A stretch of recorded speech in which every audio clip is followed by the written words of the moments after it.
Torcedor do São Paulo, bom dia. Bora começar amanhã aqui, a segunda-feira, acompanhando a repercussão do jogo de ontem. Tudo igual, 2-2, Corinthians e São Paulo. O jogo que teve a treta ali do Luciano com o Carlos Miguel. O Carlos Miguel marcou o Luciano ali numa postagem no Instagram. O Luciano respondeu o Carlos Miguel. Vamos acompanhar aqui na repercussão do jogo.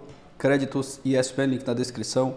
Deixa o like para estar fortalecendo. Se não é inscrito, se inscreva. Mas agora, bora pro vídeo, galera. Acabaram no apito final. E mais uma vez o Carlos Miguel vai aparecer nesse placar. Número de posts provocativos, 1 a 1.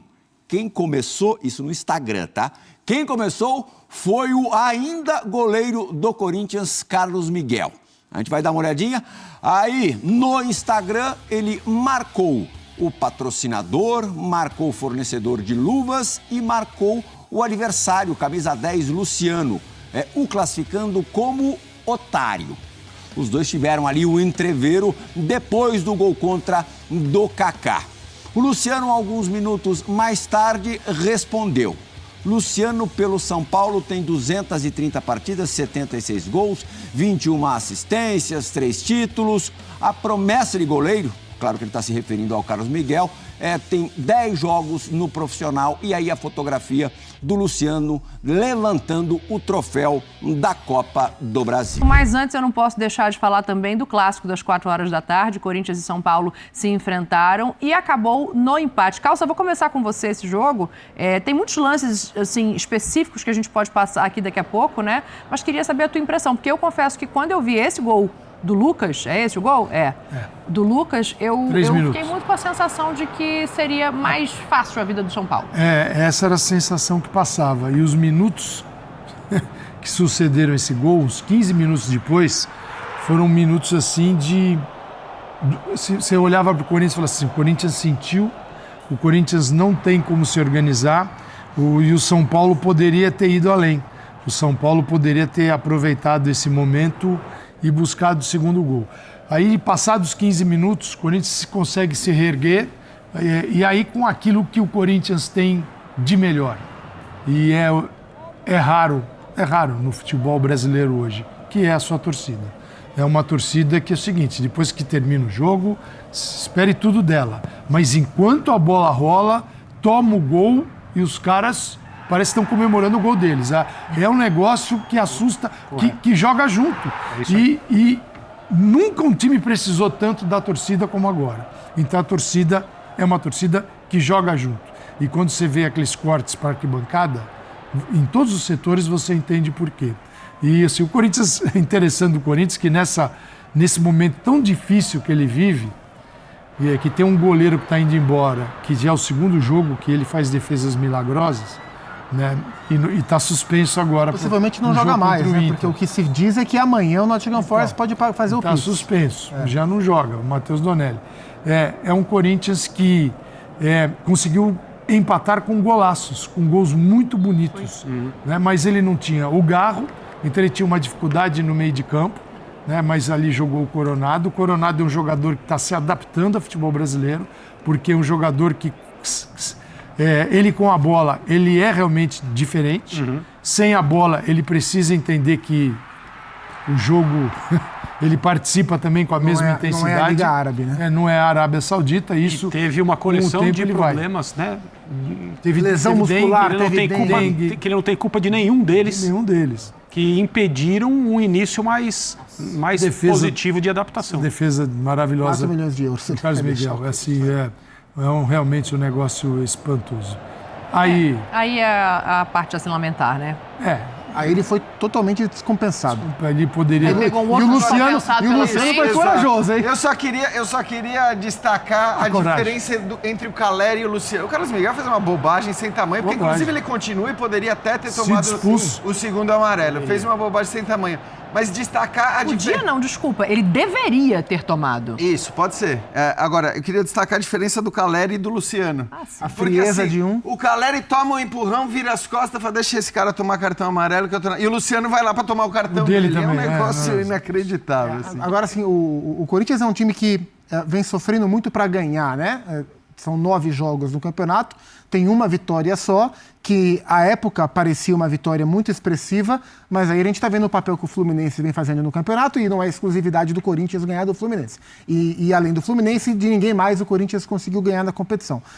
Agora, mesmo com essa grande preocupação, a gente olha para o time do Corinthians e algo que me chama a atenção é que, estruturalmente, olhando para o sistema defensivo do Corinthians, por exemplo, que toma gol muito em todos os jogos quase, estruturalmente o Corinthians se mostra um time organizado defensivamente.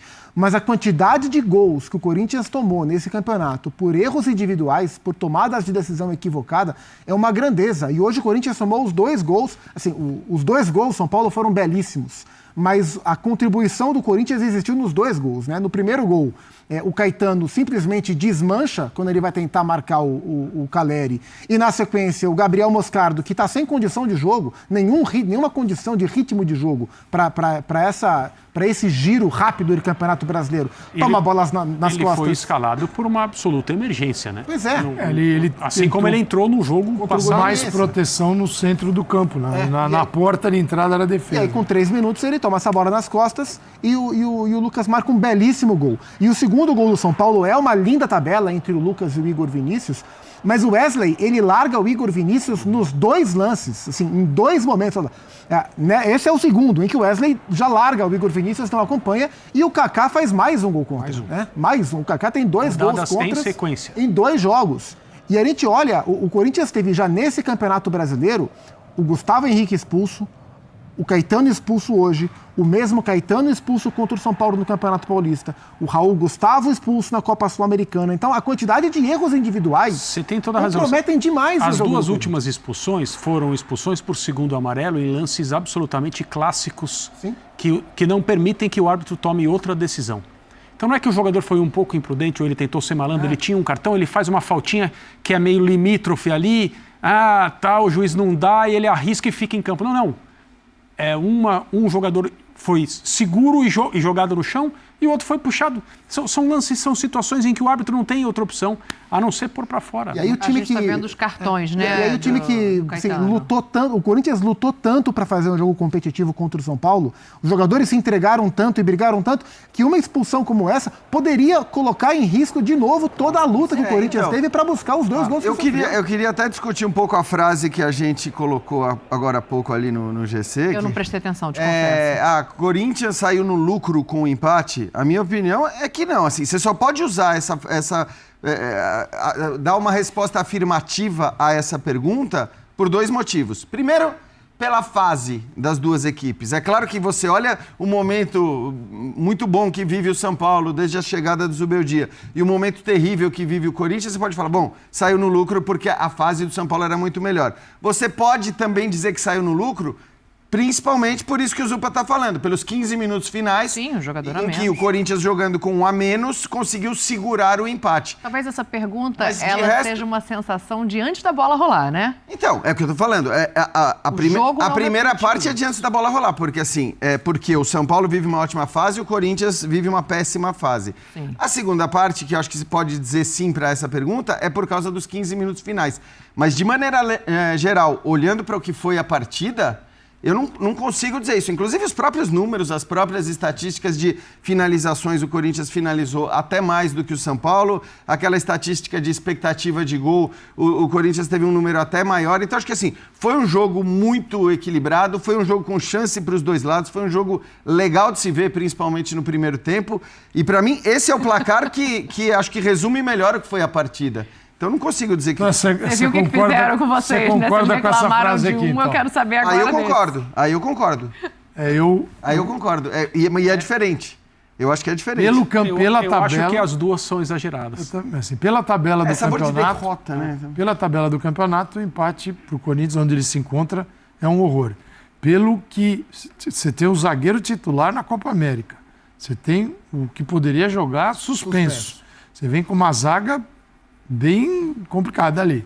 Mas isola o jogo. O Corinthians empatou com um time que é melhor e está melhor. Está melhor e que, assim, a expectativa era que vencesse o Corinthians em Itaquera. Individualmente tem peças melhores também, gente. Também, sim. Exatamente. Você tinha, dessa vez, Caleri, o Lucas, estava o Luciano, estava todo mundo ali. Então, assim, para o Corinthians, por tabela, foi um horror o resultado para o Corinthians. Mas, pelo que São Paulo representa hoje, o Corinthians saiu no lucro. Não, o Corinthians não, certamente o Corinthians não reclama do resultado.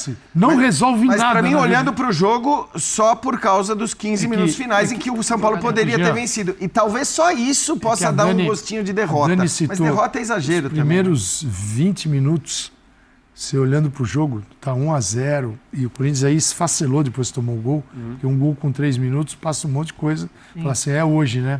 Mas é hoje. De um tabu recém-caído. 10 minutos. Então, mas ali um pouquinho mais, assim, num jogo que... de um tabu recém-caído. Eu não sou a favor de retrospecto entrar em campo, mas nesse jogo especificamente... não vai dar. É um tabu que acabou de cair. Acabou de perder a invencibilidade nesse O Corinthians tem uma dificuldade tamanha para fazer gols. Isso pode parecer contraditório. Nos últimos 2 jogos fez 2 gols em cada. Então, média de 2 por jogo. Essa conta até eu sei fazer. Não ganhou nenhum dos 2. E quando você sai perdendo em casa num clássico, e aí vem a história do tabu que caiu recentemente no início do ano, com essa dificuldade do ponto de vista coletivo para criar chances, a perspectiva era sombria. 3 minutos, 1-0. Então, com o clima todo, com o peso da... Só que aí tem outra coisa. No fim de semana no meio de semana em Goiânia, o Corinthians fez 2 gols porque o Yuri Alberto criou 2 gols. O primeiro é uma jogada que ele resolve e o segundo é uma finalização que ele, na má fase, nem tentaria. Ou isolaria a bola. Ou a bola sairia do estádio. Sim. Ele chapa e faz um gol difícil. Ele jogou muito bem hoje de novo. Hoje ele recupera a bola do segundo gol. Ele jogou muito bem hoje de novo. Ele está num excelente momento, com confiança e algo que também ele não podia ser acusado quando sua confiança estava baixa, que era de não se entregar ao momento sem a bola. Ele jogou, ele corria muito, até porque ele sabia que ele ia ser avaliado também por tudo isso. Né? O excelente jogo de hoje não tem a ver com o Yuri Alberto centroavante, né? Tem a ver com tudo que ele se ofereceu. Mas, de novo, os gols do Corinthians hoje não foram gols coletivos. São gols que nós temos que aplaudir, porque o futebol é isso, são 2 lindos gols. Mas o do Coronado é porque ele é um jogador diferente, ele é capaz disso. E o do Mosquito também é um lance meio casual, um rebote, uma bola que espirra para dentro da área de novo, e ele gira com muita felicidade, coloca a bola no ângulo, faz o gol. Não dá como time para você contar com isso. O Corinthians não tem movimentos de ataque. Especialmente hoje que não tinha o Garro, sofreria ainda mais. Né? Ainda mais. Até resolveu bem a ausência do Garro, no sentido da dinâmica do meio de campo, que seria uma loucura você fazer o Coronado ser o Garro e ninguém ser o Coronado, porque não é possível você encontrar esse cara no elenco. Então você resolve de um outro jeito e torce. O Corinthians sofreu, mas não tanto quanto eu imaginava. Do ponto de vista do São Paulo, assim, tem me incomodado quando eu olho o time do São Paulo, e acho que o torcedor também, porque o melhor rendimento do Lucas tem sido sempre pela faixa central. O gol de hoje simboliza um problema que o São Paulo precisa resolver. Contra o Internacional foi a mesma coisa. Ele jogou 10 minutos. Hoje ele estava por dentro. Ele jogou 10 minutos por dentro, quase fez 2 gols. Mas peraí. Ele foi escalado pela direita. Isso que eu ia falar. Mas ele... e aí eu acho que talvez é uma tentativa do Zubeldia, porque esse é o dilema, escalar os melhores jogadores que o São Paulo tem ou escalar o melhor Lucas, né? Porque escalar os melhores jogadores contempla você manter o Luciano no time e deixar o Lucas pela direita, que não é a melhor utilização do Lucas. Mas dando essa liberdade que ele teve hoje... Isso eu gostei. Saindo sempre da direita para passear por dentro, né? E pouco depois do primeiro gol, ele fez isso de novo, pegando uma bola quase no círculo central, levando todo mundo e quase marcando mais um gol. Então talvez essa seja uma dinâmica que o Zubeldia consiga fazer São Paulo trabalhar mais, que se é para manter o Lucas inicialmente, né, na prancheta, como o ponta pela direita, fazer sempre essa rotação por dentro e até abrir o corredor por Igor Vinícius, como foi no lance do segundo gol do São Paulo. O Zubeldia deu uma entrevista antes do jogo e foi perguntado sobre isso. E é engraçado porque eu fiquei com a impressão, quando ele respondia... Cara, ele respondeu algo que não respondia, na verdade. Como quem dizia, olha, ele joga bem pelos 2 lugares, ele pode jogar... Então, ele não afirmou que ele começaria jogando pelo meio, mas no fim das contas, depois do jogo transcorrido, aquela resposta que ele deu não foi uma enrolação. Depois do jogo, ele falou que o Lucas é o craque e que a principal característica, a maior qualidade dele nesse momento é compreender o que precisa ser feito. Então, e acho que hoje foi... Porque, assim, senão a gente não pode pegar o jogo de hoje e o gol que ele fez jogando centralizado para dizer que ele jogou centralizado. Porque, de fato, como disse o Zupac, ele jogou pela direita. Ele jogou com liberdade de cair para o meio. Ele foi escalado do lado direito e com liberdade para mudar de posição com o Luciano. E acho que isso vai acontecer... questão dessa leitura... Só terminar. Acho que, assim, isso vai acontecer o tempo todo. E tem uma coisa só que, assim, o Zubeldia fala o tempo todo que é... eu preciso que o Lucas... Porque ele elogiou o Lucas já em algumas entrevistas, dizendo que o Lucas dá um combate que outros jogadores não dão. O que é uma loucura, se você parar para pensar que nós estamos falando de um jogador veterano que chegou, né, da Inglaterra, que poderia se comportar como o... E ele, de fato, faz isso. Agora, eu acho que aí tem essa missão também, de repente falar, olha, o Lucas vai jogar por dentro, e quem jogar pela direita vai ter que fazer... Que é o Rato. Exatamente o que o Lucas faz. Mas aí me parece ser uma coisa fácil de resolver, né? Se a questão for puramente essa, ele escala o Lucas pela direita, porque só o Lucas faz esse movimento sem a bola, só ele tem essa combatividade, o treinador ele tem que chamar quem quer que seja, não importa quem é, não importa se é o Rato, você tem que fazer isso, porque o melhor Lucas é por dentro. Mas o Luciano tem que sair do time. Acho que essa é a questão. Então, o Rato faz. Aqui não fez com o Zubeldia porque estava machucado. E outra, essa resposta de hoje do Zubeldia, que o Jean mencionou, me parece ser ele dizendo o Lucas precisa ter a inteligência para entender os momentos e por onde ele pode circular, por onde ele pode andar. Só que no futebol, nenhum movimento de um jogador é individual. Os outros precisam entender, precisam saber, precisam, no mínimo, estar avisados, né? Porque senão a coisa não vai funcionar. Então, assim, ele jogou 11 minutos antes de ser retirado do campo pelo Zubeldia contra o Internacional, precisamente no minuto 85. 85 ou 88? 85. 85, isso aí, 10 minutos antes do fim. Antes, ele jogou 11 minutos, quase fez 2 gols. E foram os melhores minutos do São Paulo, como time. E hoje ele faz um gol aos 3 minutos de um clássico, uma jogada criada por ele, junto com o Caleri. E antes da substituição, no último jogo, ele não estava fazendo isso, né, André? Eu acho que essa é a questão. Porque o torcedor reclamava, e com razão, que o Lucas estava meio que condicionado a jogar só no corredor direito. Ele pode ir. Quando o Ayrton Rato voltar, a situação... Mas aí tem o Luciano. Vai se definir. Aí tem a questão, o fator Luciano. Essa é a questão. Que é o que o Dorival fez. Tirou e acabou. Alguém vai ter que sair. Não vai ser o Lucas, nem o Caleri. Não vai ser. Eu confesso que eu tenho um pouco... Não sei nem que palavra usar, né? Porque justiça talvez não seja essa, mas eu tenho um pouco de dor de ver o Luciano sendo o primeiro nome a ser sacado com essa facilidade. Tem o Nestor, né? Mas aí você bota o Lucas pro outro lado, né? Que bota o Lucas pra esquerda. E o Nestor é um cumpridor importante. Ele tem uma outra característica, né? Que não dá pra tirar. Serviço, né? Que o Lucas, assim, quando ele tá muito fixo, você tem que entender o que o treinador tá pensando. Porque ele pode ser escalado na escalação, no desenho, ele está no lado do campo. No jogo, ele está onde ele acha que ele vai se dar melhor. Claro que quando você tem um jogador que sai do lado, com a bola, ele vem jogar por dentro. Sem a bola, ele tem que voltar no lado. A recomposição, ele tem onde voltar. Legal. Quando ele tem essa liberdade de sair do lado, quem é que ocupa? Você tem que ter definido isso. O teu lateral subir, é o lateral que ocupa o setor, perfeito, você vai jogar por dentro. Você vai jogar por dentro. Né? Agora, quando você não tem o lateral, o da lateral não vai passar o tempo todo. Ele tem que ficar aberto e preso. Eu acho que ele é aberto e preso hoje, para ser o jogador do tempo todo na jogada individual, no mano a mano. Acho que ele é mais letal por dentro. Até porque no futebol brasileiro hoje, quantas equipes, assim... Muitas coisas. E assim, o Lucas pela direita, tendo espaço para correr, é claro que ele é diferente. Agora, quantos times no futebol brasileiro vão jogar permitindo espaço na direita? Todo mundo com bloco baixo contra o São Paulo. São Paulo é o time de maior posse do Campeonato Brasileiro. É um dos times que mais agride. Então, o bloco vai ser sempre muito baixo. E aí, você mantendo o Lucas na direita contra linhas baixas, com pouco espaço para percorrer, você subutiliza o jogador. Ele com o Caleri, ele jogando por dentro, atrás do Caleri, o que acontece, né? Você pega um Flamengo com a Arrascaeta. Arrascaeta, tudo bem, faz gol. Entra na área, é a brecha. Né? Eu levantei a bola para você cortar. O Arrascaeta entra na área, faz gol, mas ele é o tempo todo aquele cara que está mapeando para dar o passe. O Lucas não é um meia, o articulador. O Lucas é um atacante que joga junto com o centroavante. E um condutor da bola. Isso, e que vem aqui de trás. Cara, você pegar um cara desse com a velocidade que ele tem, mudança de direção, e geralmente o Calleri já empurrou a defesa para trás. Sim. Então você pega o Lucas numa situação muito favorável diante dos zagueiros. Então é por dentro mesmo, eu não tiraria ele dali jamais. O negócio é o seguinte, quem foi que... Fazer um gol nunca dá um impacto negativo.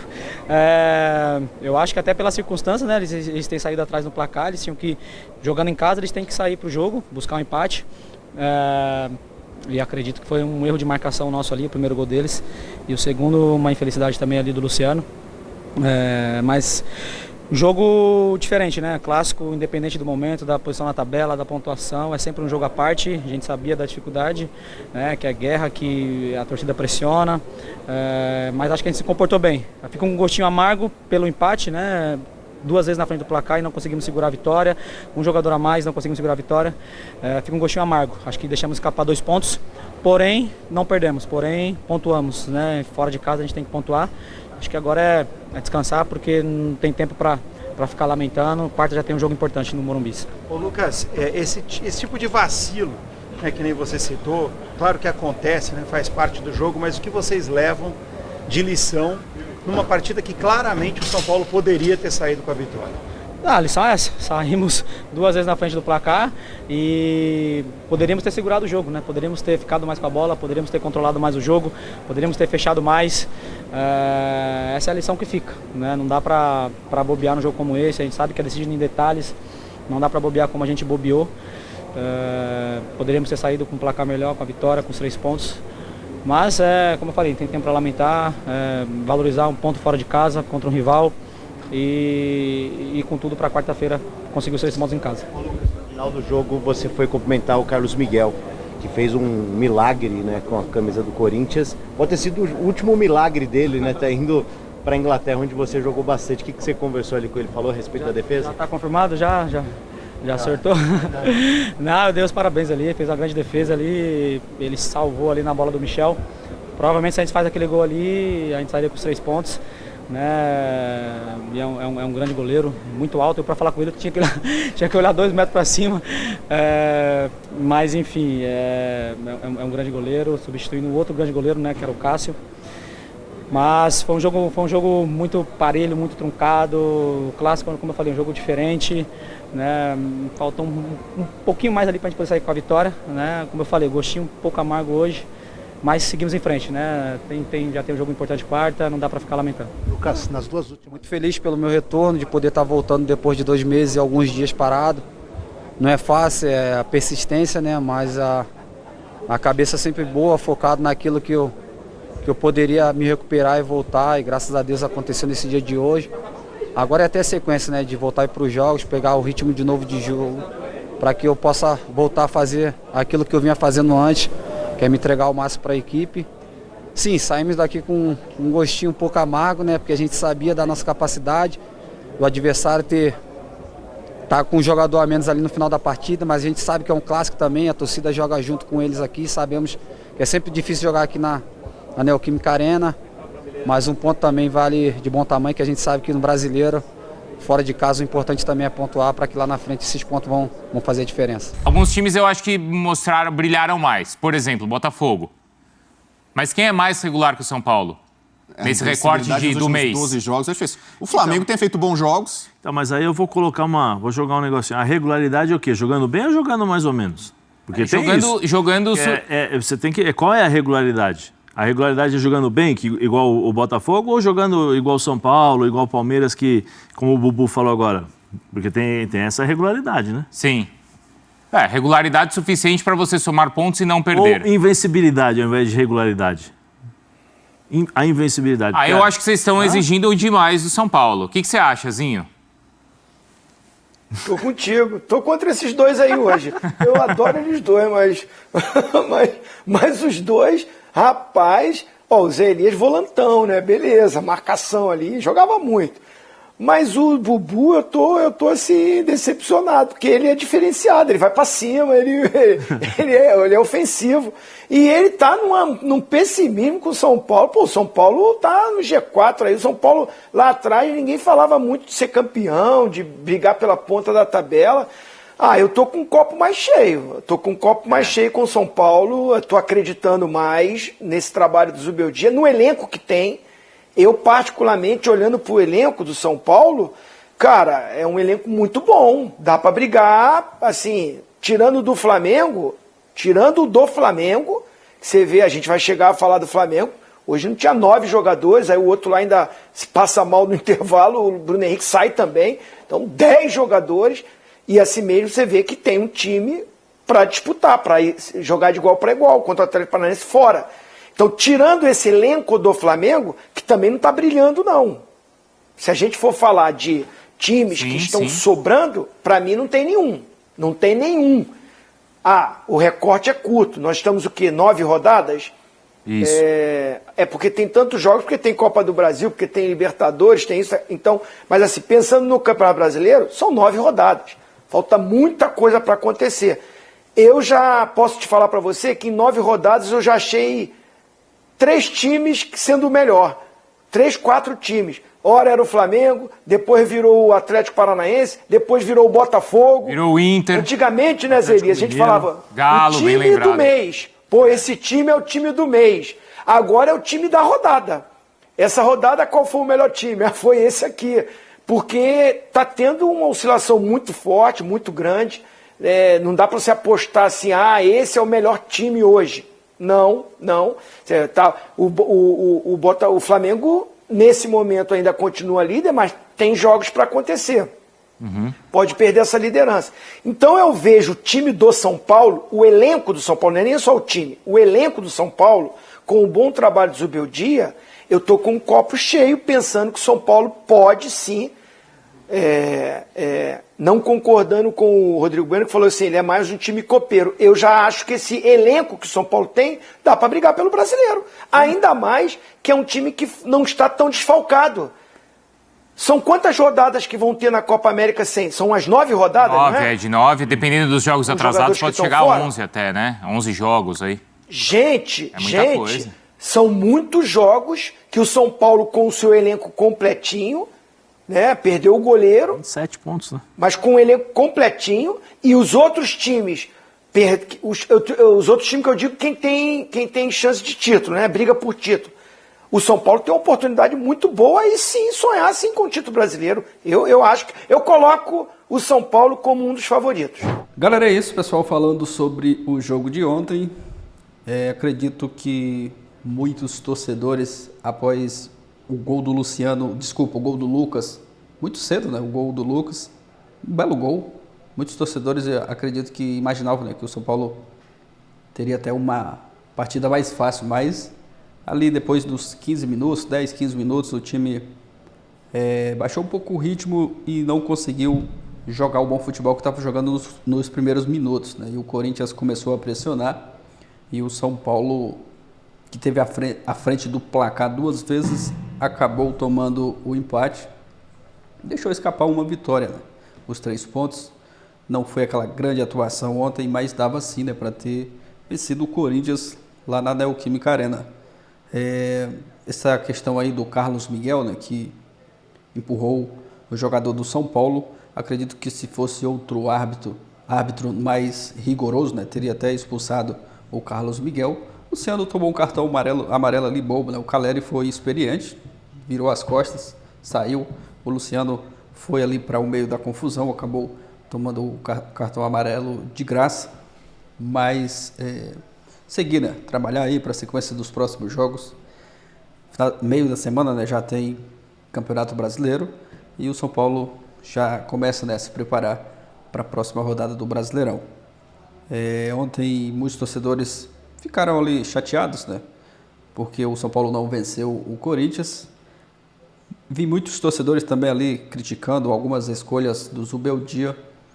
Na partida, o Ferreirinha mesmo foi um jogador que demorou a entrar, né? Poderia ter colocado ele mais cedo no jogo. Mas não adianta ficar lamentando, né? São Paulo não fez aquela grande partida, até teve chances de vencer, mas é seguir, né, trabalhando isso, preparando para a sequência dos próximos jogos e ver o que vai acontecer aí na sequência, né? Mas é isso, galera. Vou ficando por aqui. Deixe sua opinião nos comentários. Você concorda, discorda do que o pessoal falou aí no debate? Comenta aqui abaixo. Obrigado a você que assistiu até o final e a gente se vê no próximo vídeo.